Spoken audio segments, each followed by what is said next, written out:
Hoje está frio.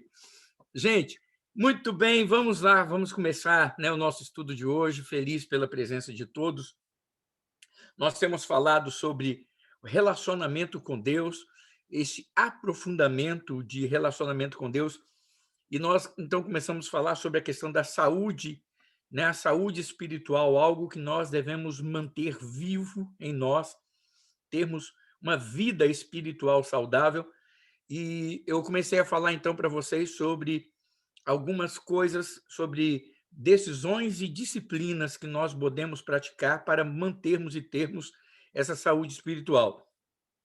Eu não sei se vocês perceberam, mas todas essas nossas decisões e disciplinas, vocês vão notar que elas estão voltadas para uma questão de introspecção. É para uma questão muito íntima e pessoal. Vocês perceberam isso? Por exemplo, a primeira decisão que nós falamos, reorganizar a minha vida particular ou a minha vida interior. A disciplina simplicidade. Semana passada nós falamos sobre a decisão de aquietar-se. A disciplina silêncio. Então vocês notam que isso tem a ver o quê? Com a gente mesmo. Isso é algo que eu tenho que buscar, que eu tenho que fazer. E hoje nós vamos falar sobre a decisão de cultivar a serenidade. A decisão que nós vamos falar hoje é cultivar a serenidade. E a disciplina chama-se solitude ou solidão. Solitude ou solidão. E aí nós vamos dar um diferencial sobre essa questão da solidão. Por que eu uso o termo solitude e não a solidão como... Solitude e solidão é a mesma coisa, mas a solitude é usado até dentro da psicologia, como um momento de introspecção, de busca, de reflexão. Entendeu? Então, a gente, quando fala muito em solidão, a gente pensa naquela questão negativa da solidão, né? A solidão com aquele aspecto de isolamento, do não estar acompanhado, do sentir-se sozinho. Solidão é você sentir-se sozinho mesmo envolto a muitas pessoas. A pessoa solitária, ela não é solitária porque ela está sozinha, sem pessoas ao seu redor. Ela é solitária porque ela tem um vazio dentro dela e mesmo com pessoas ao seu redor, ela não se sente preenchida, ela não se sente entrelaçada com ninguém. Ela pode estar no meio de uma casa, ela pode fazer parte de uma família de um número muito grande, sentar na mesa com 10 pessoas e mesmo assim, no coração dela, ela se sente solitária. Ela se sente solitária, porque ela não se sente parte, ela não se sente participante, ela não se sente acolhida, ela não se sente recebida. Então, a solidão é algo muito triste. Isso sem se falar, claro, na solidão que é o resultado em muitos da falta de companhia. Isso também acontece. Existe a solidão também, que é aquela pessoa que vive só porque não tem ninguém que esteja ao seu lado.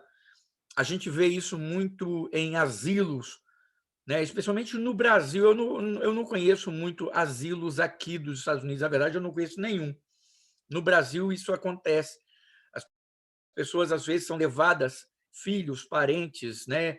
Levam pais, levam pessoas idosas para o asilo, e um dado que existe lá é o seguinte: nos primeiros meses há algumas visitas, depois a pessoa é esquecida e passa lá anos, sem receber nem uma visita de um parente.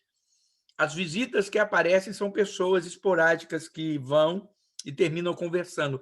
Então, nesse aspecto também tem esse lado negativo dessa solidão, de não ter ninguém ao seu lado, ninguém para dividir nada, ninguém que se importe com você. Então, existe muito isso. Mas nós não vamos falar desse aspecto, nós vamos falar sobre a solitude. Mas o que eu queria ressaltar aqui é o seguinte: saúde espiritual, isso é muito interessante a gente falar. O meu relacionamento espiritual e a minha saúde espiritual, ela depende exclusivamente de mim, de mim. Sou eu quem tenho que vivenciar isso, sou eu quem tenho que buscar isso, sou eu quem tenho que desenvolver isso. Sabe? essa questão. Por que que eu estou falando isso? Porque hoje nós vivemos, até sobre isso que nós vamos falar aqui, nós vivemos num mundo hoje tão cheio de movimento, tão cheio de coisa, que nós adquirimos o hábito de não conseguir fazer nada sozinhos. Já perceberam isso? A gente não consegue fazer nada sozinho. Se a gente vai comprar um carro, a gente chama alguém. Se a gente vai comprar uma roupa, a gente chama alguém. Se a gente vai passear, a gente chama alguém. Se a gente... esse é um problema muito sério. As pessoas não se suportam. Elas não aguentam elas mesmas, né? Há aquela coisa, eu detesto o silêncio, eu detesto ficar sozinho, isso é muito forte. Eu acho interessante assim, de pessoas que não conseguem desenvolver um trabalho se não tiver no meio de muita gente. Se ela está sozinha, ela tem que botar música, tem que botar som, tem que botar alguma coisa para poder estar fazendo, preenchendo, trazendo alguma coisa, porque senão ela é como se ela entrasse quase, fica meio depressiva. A gente entende que existe essas coisas, mas nós vivemos num mundo onde a gente não faz nada sozinho.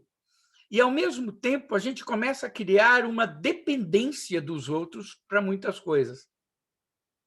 E, na vida espiritual, isso também é uma tendência. Isso também é uma tendência. Nós já estamos falando um pouquinho sobre esse assunto aqui dentro, isso já faz parte do nosso estudo de hoje, porque a gente vai entrar nessa questão, porque vai entrar nessa questão da solitude. Mas o interessante é que nós começamos a depender tanto dos outros que eu não consigo manter a minha vida espiritual se outro não tiver me alimentando ou fazendo alguma coisa para me animar ou fazer ou continuar fazendo.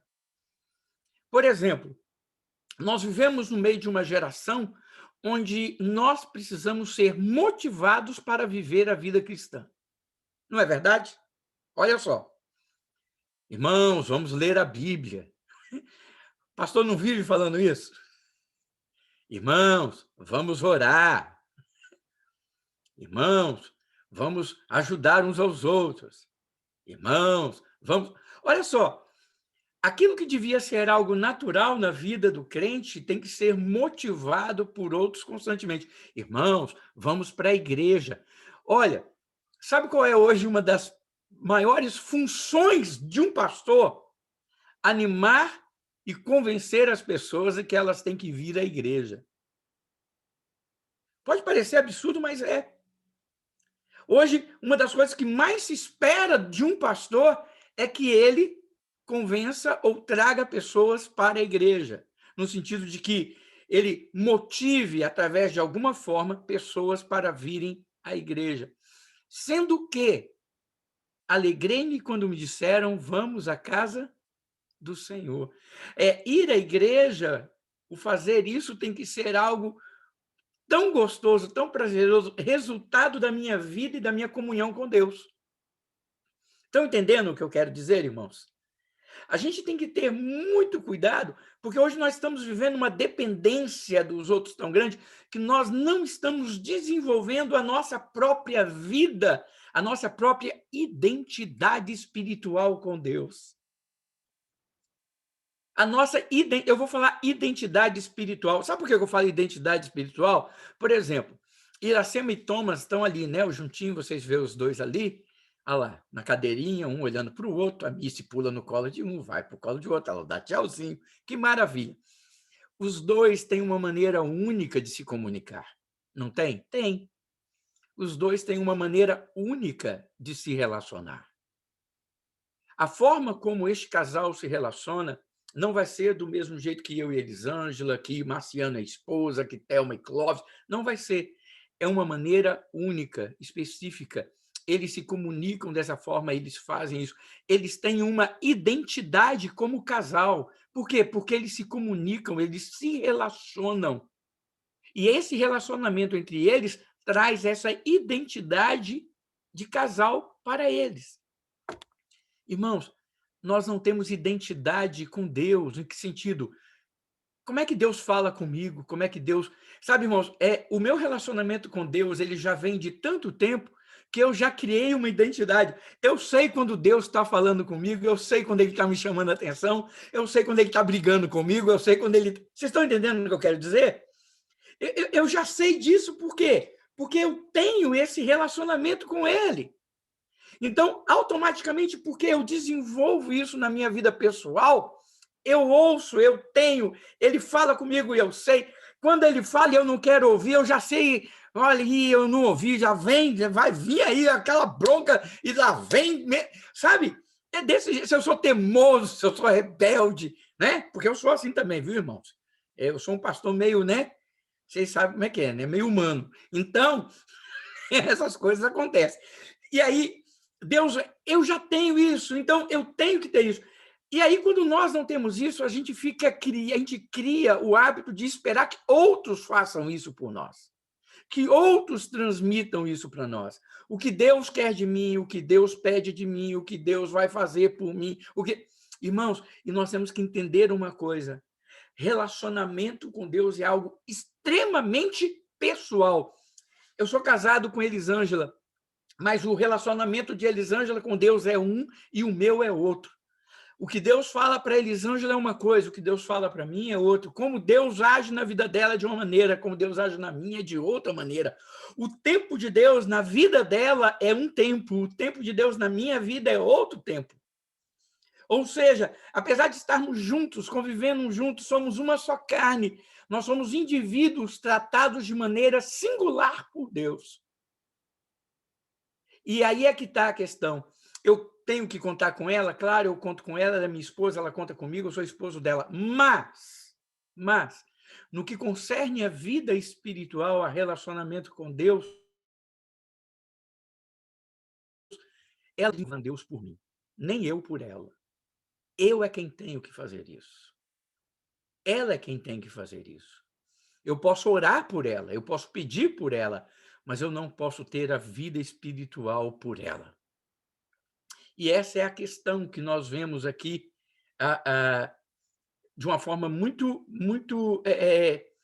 complicada a fazermos, porque nós estamos tão acostumados a fazer as coisas com os outros que nós ficamos dependendo dos outros. Tem crente que não consegue orar sozinho. Tem crente que não consegue orar sozinho. Tem crente que não consegue ler a Bíblia sozinho. Sabe? Isso é uma coisa muito séria. E aí, por isso que nós queremos falar sobre isso.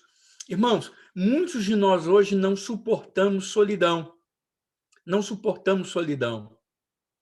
Eu estava hoje pensando em uma coisa. Eu vou para o escritório da igreja todo dia. Eu tenho ido todo dia, eu vou para o escritório da igreja. E, claro, eu recebo algumas chamadas, faço algumas videochamadas, aquela coisa toda e tal. Mas se não acontece isso, eu passo lá o dia trabalhando. Eu fico dentro do escritório sozinho, de 8 horas da manhã até as 4, 4h30. Sozinho. Sozinho. E eu faço isso, vamos ver, de terça a sexta-feira. Eu fico lá. Hoje eu estava pensando, gente, eu fico aqui sozinho, né? Eu estava relendo esse estudo e eu estava meditando sobre isso. Eu falei, eu fico aqui sozinho. Aí, quando eu chego em casa, ele já me pergunta, como é que foi o seu dia? Aí eu falo, olha, foi... E foi pesado. Por quê? Porque eu escrevo, porque eu medito, porque eu leio. Né? Teve uma pessoa que me fez uma pergunta, irmãos, que eu li pela manhã o livro de 2 Coríntios todinho para dar a resposta para a pessoa. A pessoa me fez uma pergunta, eu falei, não, eu tenho que ler o texto todinho, mas eu não posso só ler o texto, eu tenho que ler o contexto. Para ler o contexto, eu comecei a ler o capítulo 1, no versículo 1, e terminei, né? Lá no capítulo 13. Li o 2 Coríntios todinho para responder a pessoa. Ou seja, eu passo o dia inteiro, então é pesado essas coisas, você tem que estudar, você tem que fazer, você tem que meditar. Mas, ao mesmo tempo, eu fico feliz também, porque eu consigo fazer isso com alegria. Eu consigo fazer isso com alegria. Porque, irmãos, o fato de estar sozinho, é isso que solitude significa. Solitude não é um sentimento de abandono nem de desprezo. Não. A solitude, amados, é o tempo que nós tiramos para nós mesmos para meditar, para refletir. para ficarmos sozinhos, nós e Deus. E o interessante disso é o seguinte: são os momentos em que nós mais somos tratados, é quando nós estamos sozinhos, nessa solidão, diante do Senhor. Porque são nesses momentos que a gente consegue abrir o coração diante do Senhor de uma maneira sem reservas, sem reservas. Eu, naquele escritório, quando eu oro, eu posso rasgar o meu coração, sabe? Primeiro, o pessoal que está lá, se passar alguém no corredor, eles falam inglês, eu estou orando em português, não vão nem entender, né? Já vai parecer língua estranha para eles. Então, quer dizer, se eu estou orando, eles vão passar lá e vão pensar, né, que esse aí está, e eu estou orando em português, não vão entender, porque lá estão os americanos. Segundo, é porque realmente fico sozinho lá. E aí, irmãos, quando eu oro, eu posso orar, eu posso, sabe, falar, eu posso até gritar, num bom tom, claro, para não incomodar os outros, mas eu posso. É tão gostoso você poder abrir o coração assim diante de Deus, sem medo, sem reserva. Você entende isso? É por isso que nós precisamos ter estes momentos. É por isso que nós precisamos aprender a ter estes momentos com Deus para sermos tratados por Deus. Olha, são nesses momentos de solitude que Deus trata conosco, em que nos revela quem verdadeiramente nós somos. Olha o que diz aqui no Salmo 139, versículos 1 e 4, versículos 23 e 24. Diz assim: Senhor, tu me sondas e me conheces. Sabes quando me assento e quando me levanto. De longe penetras os meus pensamentos. Esquadrinhas o meu andar e o meu deitar, conhece todos os meus caminhos. Ainda a palavra não me chegou à língua, e tu, Senhor, já a conheces toda. Sonda-me, ó Deus, e conhece o meu coração. Prova-me e conhece os meus pensamentos. Vê se há em mim algum caminho mau. Guia-me pelo caminho eterno. Sabe, amados, Davi, ele percebeu a necessidade de ter momentos assim com Deus. De ter momentos onde ele ficava sozinho com Deus, onde ele falava: Senhor, eu preciso que o Senhor me diga quem verdadeiramente eu sou. Você tem coragem, às vezes, de fazer essa pergunta, essa oração diante do Senhor? Sabe, irmãos, que eu pergunto isso com muita seriedade, porque muitos de nós não queremos ouvir o que Deus tem para nos dizer. Por quê? Porque quando Deus falar de volta para mim, eu vou ter agora uma obrigação, eu vou ter que atender a voz dele, ou senão eu vou ser um desobediente. Essa é a questão, porque muitos de nós fugimos desses momentos com Deus. E é impossível, irmãos, nós termos serenidade. O que é serenidade? Serenidade é tranquilidade. Serenidade é paz. Serenidade é você olhar e ver que a pessoa ela é serena, ela está equilibrada, tranquila, em paz. É impossível uma pessoa ser serena se ela, em primeiro lugar, não aprender a conviver consigo mesma. Consigo mesma. Se ela não aprender a encarar os seus fantasmas, os seus medos, os seus pecados, as suas mazelas. Sabe, irmãos, uma das coisas mais importantes que eu descobri em Deus é que ele me ama sendo eu totalmente imperfeito. É que ele me ama sendo eu mau. É que ele me ama sendo eu feio. Eu sei que o Hudson, nessa hora, ele se solidariza comigo. Ele sabe o que é isso. Né, Hudson? Eu sei que você sabe. Né? O Marciano está rindo, mas eu não quero falar dele hoje, mas ele está no mesmo barco. Então, companheiros, não vou falar do Guga, que ele deve estar escondido lá atrás da Karine. Então, olha só, a gente não tem que ter medo de ser quem a gente é diante de Deus, porque Ele sabe quem nós somos e Ele nos ama do jeito que nós somos. mas nós precisamos ter coragem para encarar quem nós somos, porque na maioria das vezes, irmãos, não é Deus que não nos quer ver, somos nós que não queremos nos enxergar da maneira que somos, porque nós temos vergonha daquilo que vamos ver. Eis a razão porque muitos de nós usamos máscaras.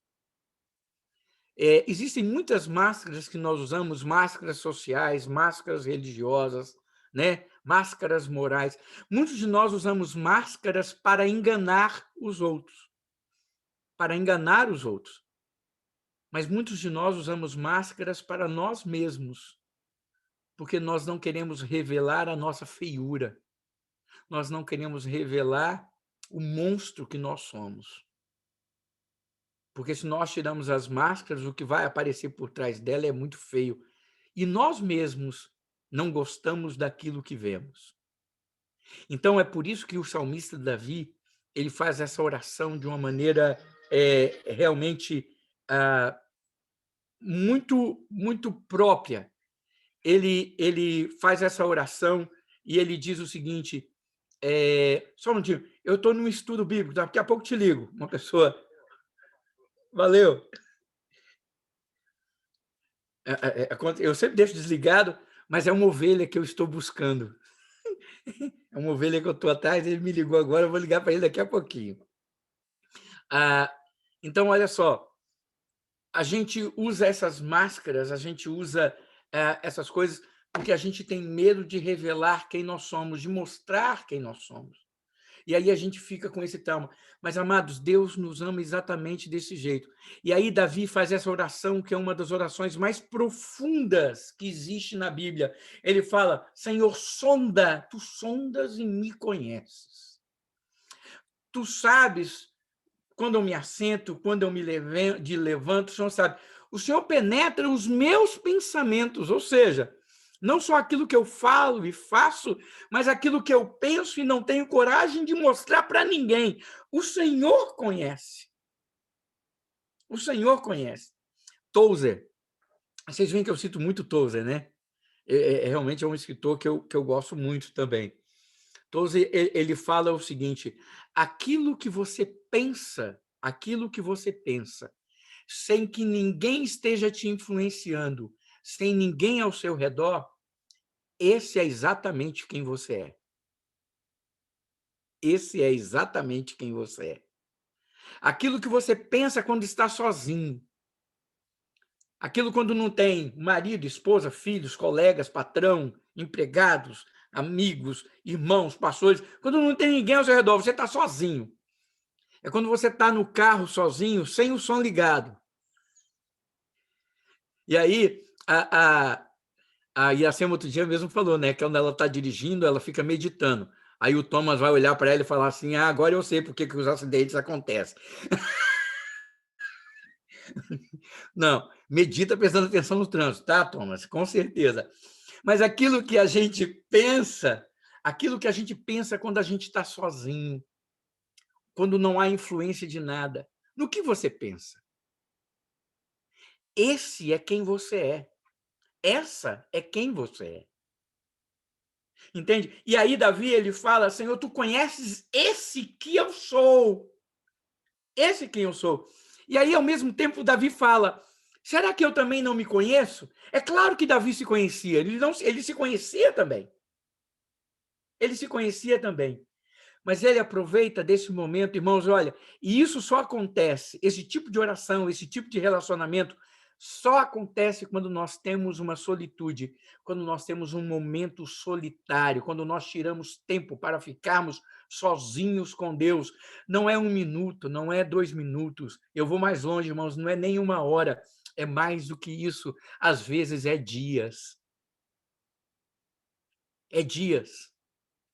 Onde você passa com Deus sozinho. E aí você fala, Senhor, sonda. Olha o que Davi fala, sonda o meu coração e vê se há em mim algum caminho mau. Sabe, ele fala, Senhor, eu me conheço, eu sei.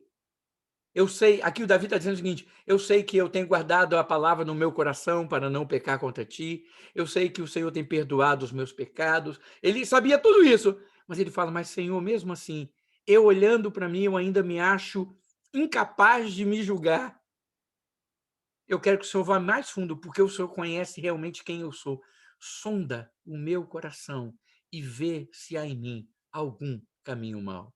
E aí ele fala, e guia-me, guia-me pelo caminho eterno. Ou seja, não me deixe ficar andando no caminho mau.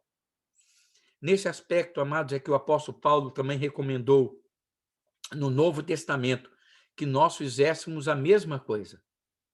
Que nós fizéssemos a mesma coisa. Pensando em um tempo de solitude, pensando num tempo de autoanálise, de autojulgamento. Paulo nos recomenda que nós façamos o quê? 1 Coríntios 11, 28 a 31. Examine-se, pois, o homem a si mesmo, e assim coma do pão e beba do cálice. Pois quem come e bebe sem discernir o corpo, come e bebe juízo para si. Eis a razão porque há entre vós muitos fracos e doentes, e não poucos que dormem.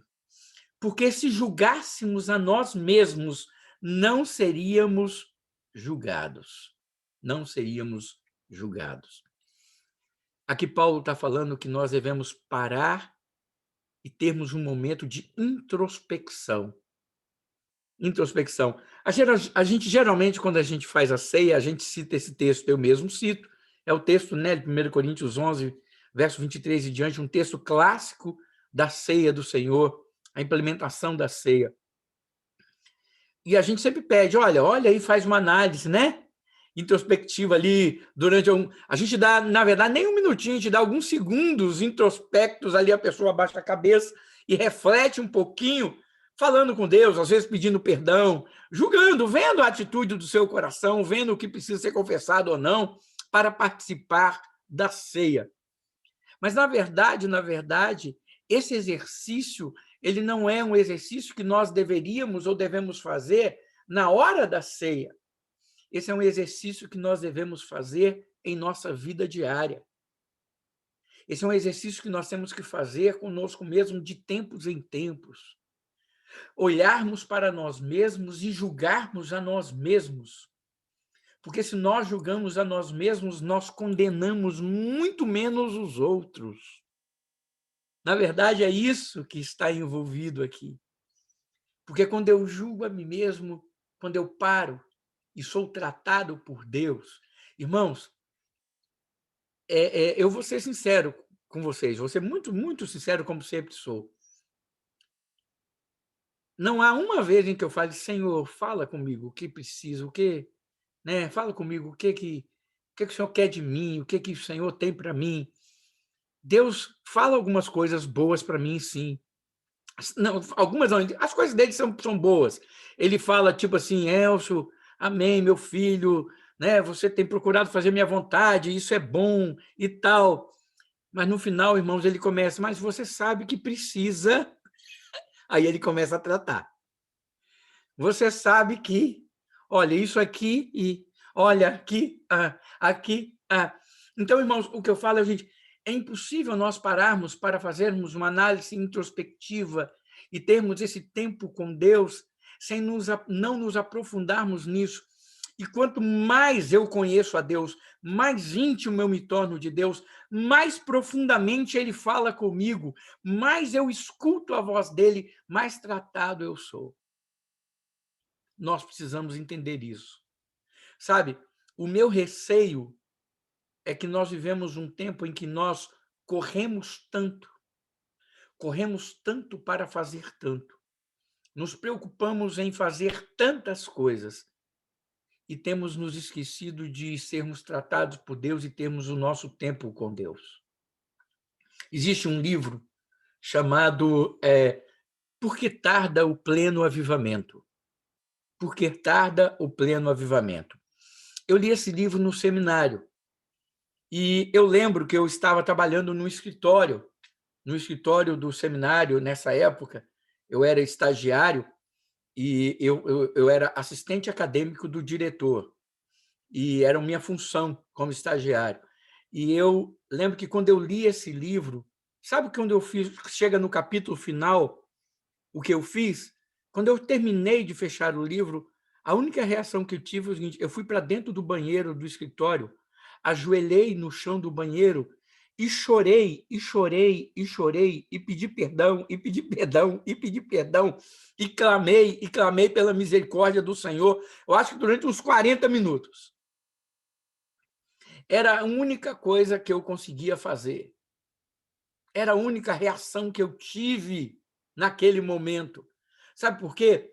Porque ele fala o seguinte: nenhum pregador pode se levantar diante do púlpito ou diante das pessoas sem antes ele não ter se quedado aos pés do Senhor com inteireza, com integridade, por tempo.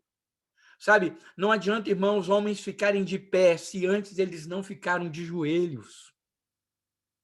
Não adianta, amados, nós temos pessoas, muitas pessoas cantando e fazendo e falando e agindo, um movimento tremendo, sabe? Aquela agitação toda de pessoas vazias. E vamos falar uma verdade, não é isso que a gente enxerga hoje? As pessoas fazendo tanto, mais vazias, ocas. São palavras lançadas ao vento, são palavras ditas, são coisas, sabe? Mas você vê que não há vida acompanhando aquilo, não há tratamento de Deus, não há mudança, não há atitude. Irmãos, eu tenho muito medo desses movimentos todos e as pessoas ficarem buscando sempre muita atividade e esquecendo de ser tratada por Deus naquilo que realmente importa. Isso é tão sério, que olha o que a Bíblia diz em Marcos, capítulo 6, versículo 30 e 32. A gente está encerrando para daqui a pouco abrir para vocês as perguntas. Voltaram os apóstolos à presença de Jesus e lhe relataram tudo o que haviam feito e ensinado. E ele lhes disse: ó, maravilha, é isso aí, vocês pregaram o evangelho, ganharam um monte de gente para Jesus, para mim, curaram enfermos, maravilha, vamos voltar lá e fazer mais. Foi isso que Jesus fez? Não. Olha o que Jesus fez. Vinde repousar um pouco, à parte, num lugar deserto.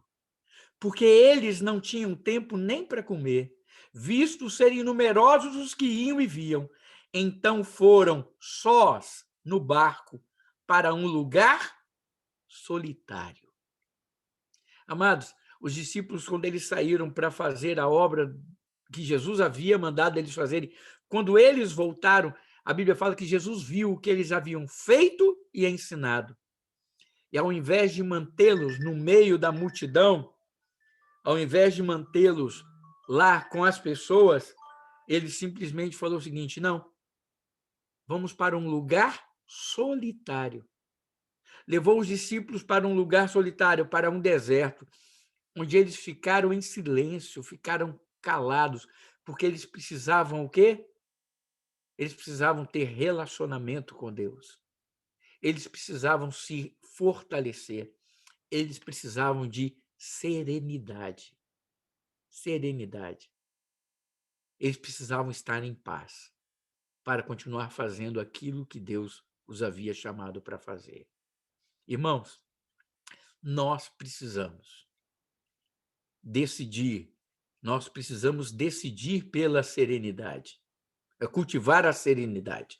Nós precisamos realmente tomar a decisão de cultivar a serenidade, de cultivar a tranquilidade, a paz em nosso espírito, em nossa vida. Nós precisamos disso. Assim como nós precisamos reorganizar a vida interior, aquietar, nós precisamos da serenidade. Mas para obter a serenidade, nós precisamos primeiro ser tratados conosco mesmo. E nós não vamos conseguir fazer isso se nós não aprendermos a ficar sozinhos, conosco mesmo e com Deus. O interessante é que ficar sozinho com a gente mesmo e com Deus é assim. Às vezes você vai ficar sozinho, você vai buscar a Deus e parece que Deus não está ali. Você vai falar, você vai buscar, você vai até gritar. E aí você fica no vazio. Sabe como? Aí você pensa, e agora? Aí você vai começar a ver uma coisa, que antes de você ficar sozinho com Deus, naquele momento você vai aprender a ficar sozinho com você mesmo. você vai aprender a ficar sozinho com você mesmo. Aí você vai ter que tomar a decisão da serenidade, porque senão você começa a agitar, não é assim?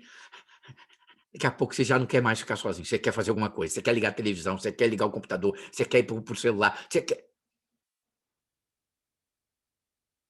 Se a gente não aprende a ficar sozinho com a gente mesmo, nós não vamos aprender a ficar sozinhos com Deus.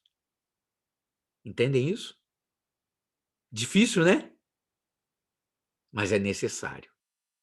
Querem ter e vamos ter vida espiritual abundante com o Senhor? São coisas assim que a gente precisa aprender a cultivar e a fazer. Que Deus abençoe, em nome de Jesus, a cada um de vocês. Está aberto aí para perguntas, comentários. Fiquem à vontade.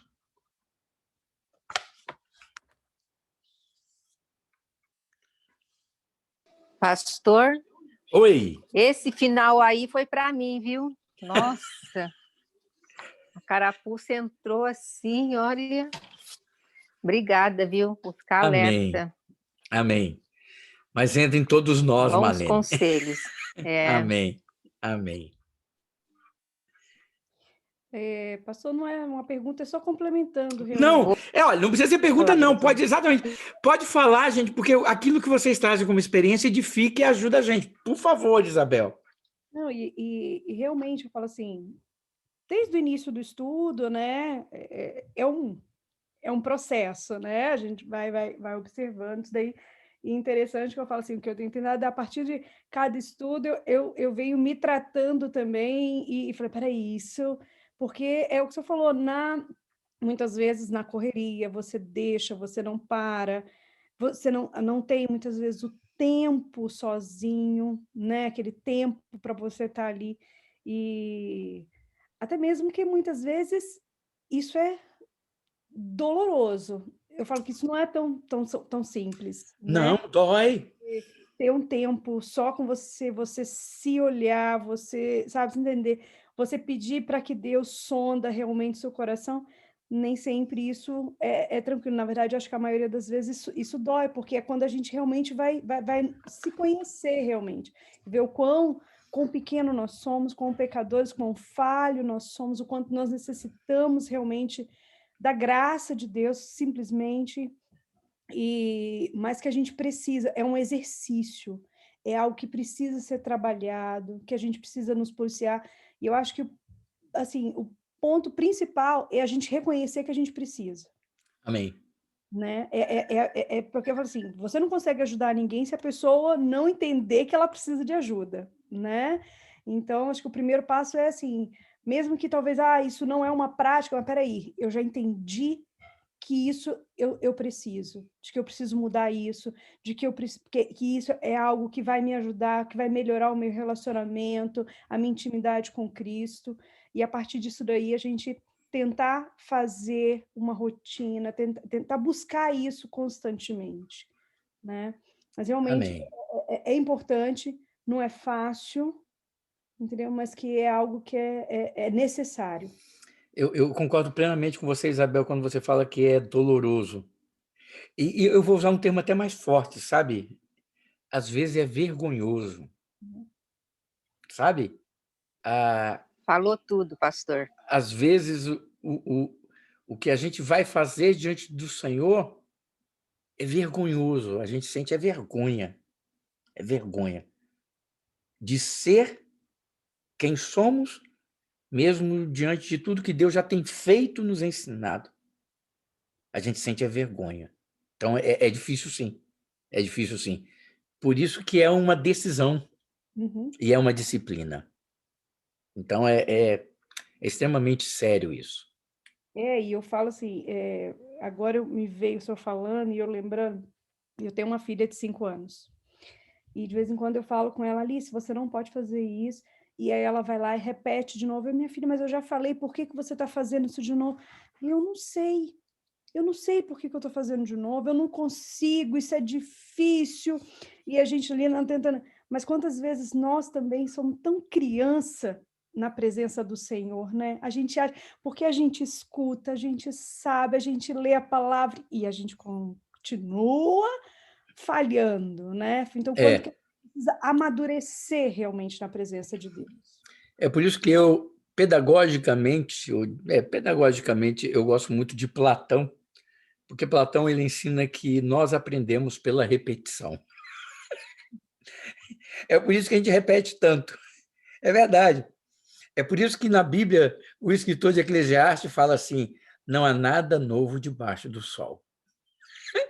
Irmãos, às vezes quando eu escrevo alguma coisa ou falo alguma coisa, as pessoas perguntam assim: pastor, eu posso usar isso, eu posso pregar isso? Eu falo: querido, eu não passo de um plagiador, porque tudo o que eu estou falando está na Bíblia, então não é meu.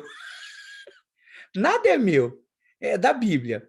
Então, eu não estou falando nada novo. Alguém já falou antes de mim. Às vezes de uma maneira muito mais profunda, muito mais, né, elucidativa do que a forma como eu estou falando. Então, irmãos, é exatamente isso. É por isso que a gente precisa ouvir, ouvir, ouvir, para ver se uma hora a gente aprende. Para ver se uma hora a gente aprende. Pastor, Fala, Hudson. eu tentei fazer algumas coisas que você tem nos ensinado nessa semana. E uma grande dificuldade que eu encontrei, não sei se reflete em mais alguém do grupo, nós somos tão influenciados por essa dinâmica da tecnologia de resposta rápida que a gente não consegue nem esperar a resposta de Deus ou o tempo de Deus. Eu tive essa dificuldade essa semana. Hudson, eu acho que reflete em todo mundo. Eu costumo dizer que a nossa geração, esse tempo que nós vivemos, nós somos da geração fast food. E essa geração fast food também se relaciona ao espiritual. Eu peço, é como se fosse o McDonald's. Eu paro ali no drive-thru, né, faço o pedido, pago e recebo. E já percebeu que quando demora alguns minutinhos, você fica na fila ali do drive-thru, o quê? Rapaz, mas... E demorou o quê? 2 minutos o negócio. Não é assim? A gente reclama. Por quê? A gente vive isso com Deus, sabe, Hudson? Eu concordo, é difícil. A gente ora, mas cadê? Cadê? Não veio? Não está pronto. Não está pronto. Né? Ou não está pronto do jeito que eu acho. Ou não veio do jeito que eu penso. E aí, rapaz, isso é difícil. Concordo com você. Realmente é disciplina e tratamento. Disciplina e tratamento. Mais alguém quer falar alguma coisa? Oi, pastor Guga. Fala, Guga. Sabia que ele estava escondido atrás da Karine, viu? Mais um feio. Quer dizer, pode vir, meu amigo. Epa. Não, na verdade não é nenhum questionamento, é mais uma... Não sei. Na verdade é extensão do assunto, né? Isso. Abordar um pouquinho e, de repente, ver aí o que você acha também. Mas, assim, você estava falando sobre... que é muito difícil nós virarmos para Deus e perguntarmos quem nós verdadeiramente somos por medo de uma resposta de Deus, né? Sim. Assim, eu não sei se eu estou errado, mas eu me vejo na contramão disso. Eu gostaria muito, na verdade, de saber de Deus o que Deus verdadeiramente pensa de mim. Eu anseio, na verdade, por isso, e, na verdade, acho que hoje foi tão bacana também, porque eu nunca parei para pensar sobre isso, e eu vou fazer isso na minha próxima oração, se Deus quiser, porque a gente está sempre tentando se policiar, né? Mas assim, é interessante o que o Hudson falou, que realmente essa questão da tecnologia, eu que trabalho também o dia inteiro com tecnologia, a gente não consegue se ver longe das mídias sociais, porque é nossa fonte de não só de comunicação, mas de saber o que está acontecendo no mundo afora, etc. e tal. Mas essa é uma grande verdade e eu acho que uma postura que eu vou começar a adotar de realmente me questionar diante de Deus. E outra coisa muito importante que você falou é essa questão da gente ter um tempo para que o Senhor fale conosco e a gente fique em silêncio. Cara, eu não faço isso. E eu achei isso super bacana. Já ouvi algumas pregações, alguns pastores falando sobre isso, e agora, hoje, com você, com certeza é uma coisa que eu vou exercitar também. Amém. Por isso. Ô, Guga, eu concordo com você. É lógico, quando a gente fala que pessoas têm medo, mas, ao mesmo tempo, a gente tem que... Eu acredito que esse grupo todo aqui ouvindo isso seja com vergonha ou com medo, todos nós vamos terminar perguntando, e estamos perguntando, Senhor, sonda o meu coração e mostra quem eu sou. É exatamente essa a ideia que você está falando, sabe? Da gente se perguntar e ouvir de Deus quem nós somos, quem nós somos. Aonde, Senhor, eu tenho que mudar? Porque quando eu pergunto isso e quando Deus responde, irmãos, é impossível nós nos mantermos na nossa zona de conforto. É impossível. Deus vai tratar com a gente, Deus vai mexer com a gente, Deus vai cutucar, Deus vai fazer, olha, Elcio, beleza, você está indo bem aqui, mas isso aqui não. No que eu estou indo bem, me agrada, eu fico tranquilo, mas o problema não é onde eu estou indo bem, é onde eu não estou indo. É ali é ali que vai ser dolorido, porque geralmente tem a ver com meu egoísmo, minha vontade, minhas coisas, minha fraqueza, seja o que for. E é aí que a gente tem que tratar, e a gente tem que deixar Deus nos moldar. Pastor, Fala, querida. é interessante, né? Eu tive um momento, uma vez, em que eu coloquei diante de Deus, eu queria que Deus falasse para mim, né? E fiquei insistindo com Deus. Na verdade, eu quase morri, porque eu quase me desidratei de tanto que eu chorei. Eu fiquei mais ou menos umas 2, 3 horas diante de Deus. E Deus foi mostrando para mim tudo aquilo que eu era. E aí eu me vi assim, como se eu fosse uma coisa muito podre. Né? Deus foi mostrando, você é arrogante, você, sabe? E foi falando, o Espírito Santo foi falando, ministrando. Mas muitas vezes a gente tem que estar com vontade de buscar isso. Porque, igual o senhor falou, nem sempre a gente vai ouvir o que a gente quer. Com certeza. E quando você é confrontada, né? Que Deus vem e faz isso com você, porque se você vai buscar, às vezes Deus não vai falar com você em 15 minutos mesmo. É igual o senhor falou, às vezes vai demorar 8 horas do dia. E é isso que a gente tem que estar pronto, porque muitas vezes a gente não tem essa disposição. Verdade. Verdade. Para esperar esse tempo. Sabe, Thelma, você falando isso, eu fiquei pensando aqui numa coisa. Quando Deus fala, buscar-me-eis e me achareis quando me buscares de todo o vosso coração. E ele fala, se você me busca, eu serei achado de vós. Às vezes a gente busca Deus e Deus quer ser achado por nós. Quando a gente acha Deus, ou Deus se deixa achar por nós, vamos botar dessa forma, né? Usando essa figura de linguagem, a gente pega e vai embora. Acho que demorou muito, né? Tá demorando aí muito, pega e vai tá embora. louco. Por exemplo, a hora em que ele começa, não, acabou meu tempo, eu não tenho mais tempo para que Deus faça. É verdade. Sabe? Isso é muito sério. Você falando também, quando você falou, né, pediu para Deus falar quem você era, eu me lembrei. Lembrem? Vocês lembram uma vez que eu falei aqui que, quando eu fui para o seminário, eu achava o seguinte, se Deus não me usasse, ele estava perdendo? Vocês lembram que eu contei? Então, aí eu falei assim, aí eu fiz uma oração, né? Eu lá, no alto da minha arrogância, eu fiz uma oração, Senhor, fala comigo e trata comigo. Tipo, né? Achando o seguinte, agora eu vou ser mais aperfeiçoado do que eu já era. E Deus estava só assim, meu filho, eu já ia fazer isso mesmo, mas eu estava esperando você pedir. Aí Deus me botou no devido lugar, né? Aí, irmãos, eu lembro que, passado meses depois, eu falei, Senhor, chega, pelo amor de Deus, está doendo muito, eu já vi quem eu sou. Verdade, porque Deus mostrou exatamente quem eu era. Eu Irmãos, posso falar. É. Eu posso falar isso, que na hora que Deus mostrou para mim, eu quase morri, eu me desidratei, porque eu falava, meu Deus. Aí a gente fala assim, aí a gente chega e fala, chega, Senhor, já entendi. Não, aí ele fala, não, agora eu vou mostrar até o fim, vai lá. Vai lá, Marciano, fala. A outra colocação também, que às vezes, quando a gente busca ser moldado por Deus, e Deus trabalha, e muitas das vezes a gente não percebe, mas às vezes Deus usa o outro para olhar para você está diferente. O que aconteceu? Sim. E dá esse momento que, às vezes, que o crente acha que está sendo perseguido, mas acha no momento exato que o Deus está trabalhando. Eu acho essa deixa é aí que nós temos que começar a trabalhar nessa mudança, porque se alguém vem para você e diz que você está diferente, você mudou, isso implica nas pessoas.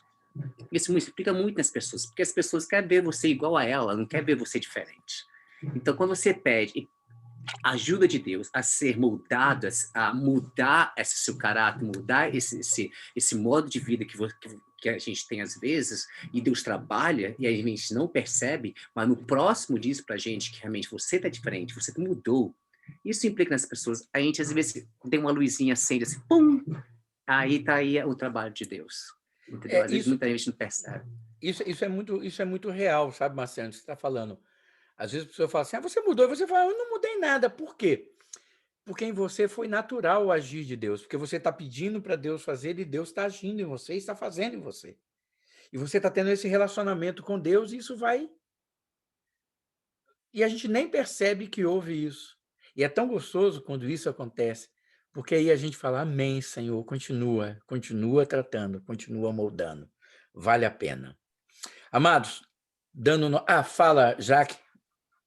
Quando a Thelma estava compartilhando a experiência dela, eu me lembrei do versículo 17 de Salmo 51, que fala: sacrifícios agradáveis a Deus são o espírito quebrantado, coração compungido e contrito, não o desprezarás a Deus.